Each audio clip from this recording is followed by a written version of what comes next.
What's up everyone? So this is a update video on my Philodendron Melanochrysum. I've already made a care tips video. If you haven't watched that, I'll put the link in the description below.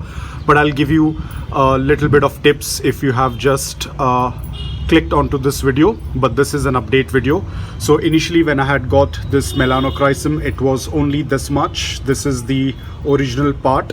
The leaves were very tiny when I got them, and I thought it is not going to survive. The reason is because my environment is very dry, and Melanochrysums require a very high amount of humidity.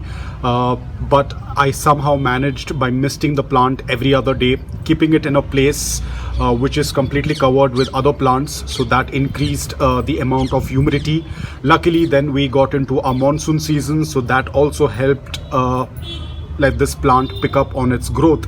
So finally this is the new leaf that is just unfurling. They are usually light brown in color, but then eventually they start turning dark green in color.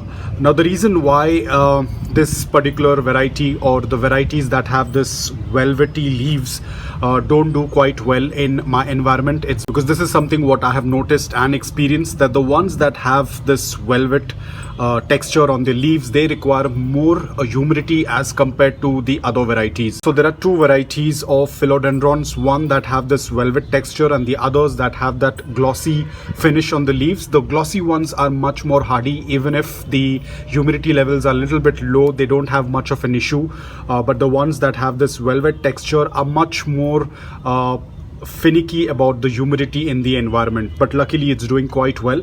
Now the size of the leaves are very small. They tend to grow really large, but slowly and steadily this plant is picking up. I've given it a coir rope pole because these are climbers, so as and when it will start to climb, the leaf sizes will start to grow. I do see the size of the leaves have increased over the period of time, so I'm very excited about it.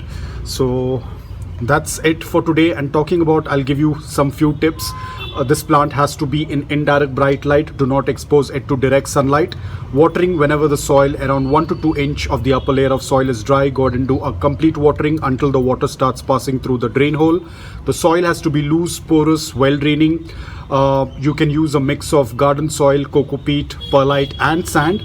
If you're going with a soilless media, that also tends to work out really well. But again, if you're growing them indoor, soilless media will work out really well. But if you're growing them outdoor and if your environment is dry, then please avoid going for a soilless media, because that media needs to be watered frequently and needs to be fertilized frequently compared to the traditional soil mix that we use for our plants.